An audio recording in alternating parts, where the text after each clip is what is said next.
ಜೈಪುರದ ಸವಾಯಿ ಮಾನ್ ಸಿಂಗ್ ಅಂಗಳ ಪ್ರಳಯವಾದಂತೆ ಭಾಸವಾಗಿತ್ತು. ಎಲ್ಲರ ಚಿತ್ತ 14ರ ಹರೆಯದ ಪುಟ್ಟ ಪೋರನತ್ತ ನೆಟ್ಟಿತ್ತು. ಮಕ್ಕಳ ಜೊತೆ ಆಡುವ ವಯಸ್ಸಿನಲ್ಲಿ ಮೈದಾನದಲ್ಲಿ ಅಬ್ಬರ ಮಾಡೋ ರೀತಿ ಕಂಡು ಇಡೀ ಕ್ರಿಕೆಟ್ ಜಗತ್ತು ದಂಗಾಗಿ ಹೋಗಿತ್ತು. 14ರ ಹರೆಯದ ಬಾಲಕ ವೈಭವ್ ಈ ಬಾರಿಯ IPLನಲ್ಲಿ ಚಂಡಾಡಿದ ಪರಿ ನಿಜಕ್ಕೂ ಬೆರಗುಗೊಳಿಸುತ್ತೆ. ಆಡಿದ ಮೊದಲ ಪಂದ್ಯದ ಮೊದಲ ಎಸೆತವನ್ನೇ ಸಿಕ್ಸರಿಗಟ್ಟಿದಾಗಲೇ ಈತ ಅಸಾಮಾನ್ಯ ಬಾಲಕ ಎಂಬುದು ಸಾಬೀತಾಗಿತ್ತು. ಅದರಲ್ಲೂ ವಿಶ್ವದರ್ಜೆಯ ಬೌಲರ್ಗಳನ್ನು ಈತ ದಂಡಿಸುವ ರೀತಿಗೆ ಅಚ್ಚರಿಗೊಳಗಾಗದೆ ಇರಲು ಸಾಧ್ಯವೇ ಇಲ್ಲ. ಹೊಡಿಬಡಿ ಆಟವೇ ಈತನ ಮೂಲ ಮಂತ್ರ. ಬೌಲರ್ ಯಾರು ಅನ್ನೋದನ್ನು ನೋಡಲ್ಲ, ಅದು ಈತನಿಗೆ ಬೇಕಾಗಿಯೂ ಇಲ್ಲ. ತನ್ನ ಬ್ಯಾಟ್ನಿಂದ ರನ್ ಹೊಡಿಬೇಕು ಅಷ್ಟೇ. ಚೆಂಡು ಬೌಂಡರಿ ಸಿಕ್ಸರ್ಗಳ ಗೆರೆ ದಾಟಬೇಕು, ಅದನ್ನು ನೋಡಿಯೇ ಮನದೊಳಗೆ ಖುಷಿ ಪಡ್ತಾನೆ. IPL ವೈಭವವನ್ನು ಹೆಚ್ಚಿಸಿದ ವೈಭವ್ ಸೂರ್ಯವಂಶಿಯ ಬಗ್ಗೆ ನಿಮಗೆ ತಿಳಿಸಿಕೊಡ್ತೀನಿ. ನಾನು ನಿಮ್ಮ ಶಿವರಾಜ್ ಬಾಣಂಕಿ. ನೀವು ಸುದ್ದಿಯಾನದ ಸಬ್ಸ್ಕ್ರೈಬರ್ ಆಗೋದನ್ನು ಮರಿಬೇಡಿ. ಹಾಗೆ ಈ ವಿಡಿಯೋವನ್ನು ಕೊನೆ ತನಕ ನೋಡಿ. ಸೀನಿಯರ್ ಬೌಲರ್ಗಳೇ ಈತನ ಬ್ಯಾಟಿಂಗ್ ವೈಖರಿಗೆ ಸುಸ್ತಾಗ್ತಾರೆ ಅಂದಮೇಲೆ ಬೇರೆ ಬೌಲರ್ಗಳಿಗೆ ನರಕ ದರ್ಶನವಾಗುವುದರಲ್ಲಿ ಅಚ್ಚರಿ ಏನಿಲ್ಲ. ಮೀಸೆ ಚಿಗುರದ ಹುಡುಗನ ತಾಕತ್ತು, ಪ್ರತಿಭೆಯನ್ನು ಪ್ರಶ್ನೆ ಮಾಡಿದವರಿಗೆ ತಕ್ಕ ಉತ್ತರವನ್ನು ನೀಡ್ತಾ ಇದ್ದಾನೆ ವೈಭವ್ ಸೂರ್ಯವಂಶಿ. ಈ ಬಾರಿಯ IPLನ ಬಲಿಷ್ಠ ತಂಡ ಎಂದೇ ಬಿಂಬಿತವಾಗಿರುವ ಗುಜರಾತ್ ಟೈಟನ್ಸ್ ತಂಡಕ್ಕೆ ಕೊಟ್ಟ ಏಟಿದೆಯಲ್ಲ, ಅದನ್ನು ಮರೆಯೋಕೆ ಸಾಧ್ಯವೇ ಇಲ್ಲ. 17 ಎಸೆತಗಳಲ್ಲಿ ಅರ್ಧ ಶತಕ, 35 ಎಸೆತಗಳಲ್ಲಿ ಸೆಂಚುರಿ, 11 ಸಿಕ್ಸರ್, 7 ಬೌಂಡರಿಗಳು, ಅಂದರೆ 94 ರನ್ಗಳು ಬರೀ 18 ಎಸೆತಗಳಲ್ಲಿ ಬಂದಿವೆ. ಅದು ಯಾರೋ ಒಬ್ಬ ಅನುಭವಿ ಆಟಗಾರ, ಸ್ಟಾರ್ ಆಟಗಾರ ಹೊಡೆದಿದ್ದಲ್ಲ, ಅಥವಾ ಯಾವುದೋ ಒಂದು ಸಿನಿಮಾ ಸ್ಟೋರಿ ಕೂಡ ಇದಲ್ಲ. ಕೇವಲ 14ರ ಹರೆಯದ ಬಾಲಕನ ತಾಕತ್ತು ಏನು ಅನ್ನೋದನ್ನು ತೋರಿಸಿದ್ದಾನೆ ವೈಭವ್ ಸೂರ್ಯವಂಶಿ. ಕೇವಲ 35 ಎಸೆತಗಳಲ್ಲಿ ಶತಕ ಗಳಿಸಿ IPL ಇತಿಹಾಸದಲ್ಲೇ ವೇಗದ ಶತಕ ಬಾರಿಸಿದ ಭಾರತೀಯ ಬ್ಯಾಟರ್ ಎನಿಸಿಕೊಂಡರು. ಒಟ್ಟಾರೆ ಇದು IPLನ 2ನೇ ವೇಗದ ಶತಕವಾಗಿದೆ. ಶತಕ ಬಾರಿಸಿದ ಅತಿ ಕಿರಿಯ ಆಟಗಾರ ಎನ್ನುವ ದಾಖಲೆ ಕೂಡ ಮಾಡಿದ್ದಾರೆ. ವೈಭವ್ 14 ವರ್ಷ 32 ದಿನ ವಯಸ್ಸಿನಲ್ಲಿ ಈ ದಾಖಲೆಯನ್ನ ಮಾಡಿದ್ದಾರೆ. ಬಹುಶಃ ವೈಭವ್ ಸೂರ್ಯವಂಶಿಯ ಬ್ಯಾಟಿಂಗ್ ಅನ್ನ ಮೈದಾನದಲ್ಲಿ ನೋಡಿದವರಿಗೆ ಇದ್ಯಾವುದೋ ಹೈಲೈಟ್ಸ್ ನೋಡ್ದಂಗೆ ಆದರೂ ಅಚ್ಚರಿ ಏನೂ ಇರಲಿಲ್ಲ. ಮನೆಯಲ್ಲಿ TV ನೋಡಿಕೊಂಡು ಪಂದ್ಯ ನೋಡ್ತಾ ಇದ್ದವರು ಕೂಡ ಬೇರೆ ಚಾನಲ್ ಹಾಕೋಕೆ ಮನಸ್ಸು ಬರಲ್ಲ. ಯಾಕಂದ್ರೆ ಅಷ್ಟೊಂದು ಕೂಲಾಗಿ ಆಡ್ತಾ ಇರುವ ಈ ಪೋರನ ಆಟವನ್ನು ಮನಸಾರೆ ಎಲ್ಲರೂ ಎಂಜಾಯ್ ಮಾಡಿದ್ದಾರೆ ಅಂತಾನೆ ಹೇಳ್ಬೋದು.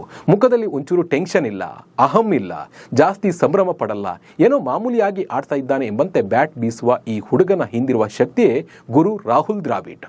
ಅದರಲ್ಲೂ 14ರ ಹರೆಯದ ಹುಡುಗನನ್ನ IPL ಅಂತ ಹೈ ವೋಲ್ಟೇಜ್ ಮ್ಯಾಚ್ನಲ್ಲಿ ಆಡಿಸೋದಂದ್ರೆ ಅದು ತಮಾಷೆಯ ಸಂಗತಿಯಲ್ಲ. ಒಬ್ಬ ಕೋಚ್ ಆಗಿ ರಾಹುಲ್ ದ್ರಾವಿಡ್ ಸಾಕಷ್ಟು ರಿಸ್ಕ್ ತಗೊಂಡೇ ಈ ನಿರ್ಧಾರವನ್ನು ತಗೊಂಡಿರ್ತಾರೆ. ಹೊಡಿಬಡಿ ಆಟವಾಗಿರುವ T20ಯಲ್ಲಿ ಓರ್ವ ಹೈಸ್ಕೂಲ್ ಹುಡುಗನನ್ನ ಆಡಿಸುವುದಂದ್ರೆ ಆತನ ಪ್ರತಿಭೆ, ಸಾಮರ್ಥ್ಯ ಮೊದಲು ಗೊತ್ತಾಗಬೇಕು. ನಂತರ ಆತನನ್ನ ಟ್ರೈನಿಂಗ್ ಕೊಟ್ಟು ರೆಡಿ ಮಾಡಬೇಕು. ಆ ಕೆಲಸವನ್ನ ರಾಜಸ್ಥಾನ್ ರಾಯಲ್ಸ್ ತಂಡದ ಟೀಮ್ ಮ್ಯಾನೇಜ್ಮೆಂಟ್ ಮತ್ತು ಹೆಡ್ ಕೋಚ್ ರಾಹುಲ್ ದ್ರಾವಿಡ್ ಸರಿಯಾಗಿ ಮಾಡಿದ್ದಾರೆ. ಭಾರತೀಯ ಕ್ರಿಕೆಟ್ಗೆ ಹೊಸ ಹುಡುಗರನ್ನ ಪರಿಚಯಿಸಿದ ರಾಹುಲ್ ದ್ರಾವಿಡ್ ಈಗ ಮತ್ತೊಬ್ಬ ಹುಡುಗನನ್ನ ಪರಿಚಯಿಸಿದ್ದಾರೆ. ದ್ರಾವಿಡ್ ಗುರುಕುಲದಿಂದ IPL ಮಾತ್ರವಲ್ಲ, ಭಾರತ ತಂಡಕ್ಕೆ, ವಿಶ್ವ ಕ್ರಿಕೆಟ್ಗೆ ಹೊಸ ಕ್ರಿಕೆಟಿಗ ಸಿಕ್ಕಿದ್ದಾನೆ. ತಾನಾಡಿದ ಮೊದಲ ಪಂದ್ಯದಲ್ಲೇ ತನ್ನ ತಾಕತ್ತು ತೋರಿಸಿದ ವೈಭವ್ 2ನೇ ಪಂದ್ಯದಲ್ಲಿ ಸೆಂಚುರಿ ಬಾರಿಸಿ ಇಡೀ ಜಗತ್ತಿಗೆ ತನ್ನ ಆಟವನ್ನು ಪರಿಚಯಿಸಿದ್ದಾನೆ. ಅಷ್ಟೇ ಅಲ್ಲ, ಟೀಮ್ ಇಂಡಿಯಾದ ಸ್ಟಾರ್ ಕ್ರಿಕೆಟರ್ ಆಗ್ತೀನಿ ಅಂತ ಸಾರಿ ಸಾರಿ ಹೇಳಿದ್ದಾನೆ.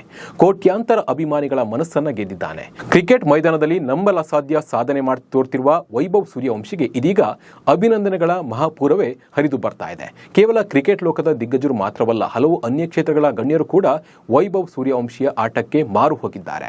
ಭಾರತದ ಮಾಜಿ ಕ್ರಿಕೆಟಿಗ ಯುವರಾಜ್ ಸಿಂಗ್ ಅವರಂತೂ ವೈಭವ್ ಸೂರ್ಯವಂಶಿ ಅವರ ಆಟಕ್ಕೆ ಮನಸೋತಿದ್ದಾರೆ. ಈ ಕುರಿತು ತಮ್ಮ ಅಧಿಕೃತ X ಅಕೌಂಟ್ನಲ್ಲಿ ಟ್ವೀಟ್ ಮಾಡಿರುವ ಯುವರಾಜ್ ಸಿಂಗ್, 14ನೇ ವಯಸ್ಸಿನಲ್ಲಿ ನೀವು ಏನ್ ಮಾಡ್ತಿದ್ರಿ? ಈ ಮಗು ಕಣ್ಣು ಮಿಟಿಕಿಸದೆ ವಿಶ್ವದ ಅತ್ಯುತ್ತಮ ಬೌಲರ್ಗಳನ್ನ ಎದುರಿಸುತ್ತಿದೆ. ವೈಭವ್ ಸೂರ್ಯವಂಶಿ ಈ ಹೆಸರು ನೆನಪಿಡಿ. ನಿರ್ಭೀತ ಮನೋಭಾವದಿಂದ ಆಡ್ತಿರುವ ಈ ಹುಡುಗನ ಕ್ರಿಕೆಟ್ ಲೋಕದಲ್ಲಿ ಮಿಂಚುದನ್ನು ನೋಡಲು ಹೆಮ್ಮೆ ಪಡ್ತೇವೆ ಎಂದು ಸಂತಸ ವ್ಯಕ್ತಪಡಿಸಿದ್ದಾರೆ.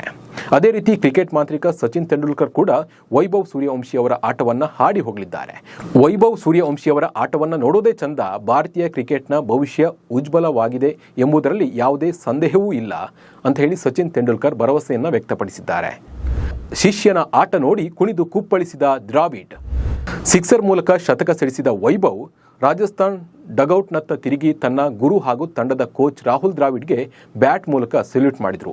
ಈ ವೇಳೆ ಇಡೀ ಕ್ರೀಡಾಂಗಣ ಹರ್ಷೋದ್ಗಾರದಲ್ಲಿ ಮುಳುಗಿತ್ತು. ಕೇವಲ ರಾಜಸ್ಥಾನ್ ಅಭಿಮಾನಿಗಳು ಅಷ್ಟೇ ಅಲ್ಲ, ಮೈದಾನದಲ್ಲಿದ್ದ ಗುಜರಾತ್ ತಂಡದ ಅಭಿಮಾನಿಗಳು ಕೂಡ ಎದ್ದು ನಿಂತು ವೈಭವ್ ಸೂರ್ಯವಂಶಿಗೆ ಚಪ್ಪಾಳೆಯನ್ನು ತಟ್ಟಿದ್ರು. ಇದೇ ಸಂದರ್ಭದಲ್ಲಿ ರಾಜಸ್ಥಾನ್ ತಂಡದ ಕೋಚ್ ರಾಹುಲ್ ದ್ರಾವಿಡ್ ಕೂಡ ತಮ್ಮ ಶಿಷ್ಯನ ಸಾಧನೆಯನ್ನ ಭಾವುಕರಾಗಿ ಸಂಭ್ರಮಿಸಿದ್ರು. ಅತ್ತ ವೈಭವ್ ಸಿಕ್ಸರ್ ಮೂಲಕ ಶತಕ ಸಿಡಿಸುತ್ತಲೇ ತಮ್ಮ ಮುರಿದ ಕಾಲನ್ನು ಲೆಕ್ಕಿಸದೆ ರಾಹುಲ್ ದ್ರಾವಿಡ್ ಎದ್ದು ನಿಂತು ಹರ್ಷೋದ್ಗಾರದಲ್ಲಿ ಚಪ್ಪಾಳೆ ತಟ್ಟಿ ಶಿಷ್ಯನನ್ನ ಹುರಿದುಂಬಿಸಿದ್ರು. ಈ ವಿಡಿಯೋ ಇದೀಗ ವ್ಯಾಪಕ ವೈರಲ್ ಆಗ್ತಾ ಇದೆ. ವೈಭವ್ ಸೂರ್ಯವಂಶಿಗೆ ಅಪ್ಪನೇ ಮೊದಲ ಗುರು. ವೈಭವ್ ಸೂರ್ಯವಂಶಿಗೆ ಅಪ್ಪನೇ ಮೊದಲ ಗುರು. ಕ್ರಿಕೆಟ್ನ ಹುಚ್ಚು ಹತ್ತಿಸಿದ್ದೇ ಅಪ್ಪ ಸಂಜೀವ್ ಸೂರ್ಯವಂಶಿ. ಆರಂಭದಲ್ಲಿ ತಂದೆಯ ಜೊತೆ ವೈಭವ್ ಕ್ರಿಕೆಟ್ ಆಡ್ತಾ ಇದ್ರು. ಮಗನ ಉತ್ಸಾಹ ಕಂಡಿದ್ದ ಸಂಜೀವ್ ಆತನಿಗೆ 5ನೇ ವರ್ಷದಲ್ಲೇ ಮನೆ ಬಳಿ ನೆಟ್ಸ್ ತಯಾರಿಸಿ ಅಭ್ಯಾಸಕ್ಕೆ ನೆರವಾದರು. ಕೃಷಿಕರಾಗಿದ್ರು. ಮಗನ ಕನಸಿಗೆ ನೆರವಾದ ತಂದೆ 9ನೇ ವಯಸ್ಸಿನಲ್ಲಿ ಸಮೀಪದ ಸಮಸ್ತಿಪುರದ ಕ್ರಿಕೆಟ್ ಅಕಾಡೆಮಿಗೆ ಸೇರಿಸಿದ್ರು. ಮಗನನ್ನ ಕ್ರಿಕೆಟರ್ ಮಾಡೋ ಪಣ ತೊಟ್ಟ ತಂದೆ ಹಣದ ಸಮಸ್ಯೆಯಾದಾಗ ಇದ್ದ ಸ್ವಲ್ಪ ಕೃಷಿ ಜಮೀನನ್ನ ಮಾರಿದ್ರು. ಬಿಹಾರದ ಮಾಜಿ ಕ್ರಿಕೆಟಿಗ ಮನೀಶ್ ಓಜಾ ಬಳಿ ಕೋಚಿಂಗಿಗೆ ಸೇರಿಸಿದ್ರು.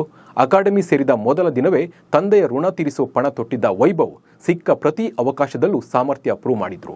ಯಶಸ್ಸಿನ ಪಯಣದಲ್ಲಿ ಸಾಗಿದ್ದ ವೈಭವ್ ವಿರುದ್ಧ ಏಜ್ ಫ್ರಾಡ್ ಕೂಡ ಆರೋಪ ಕೇಳಿ ಬಂದಿತ್ತು.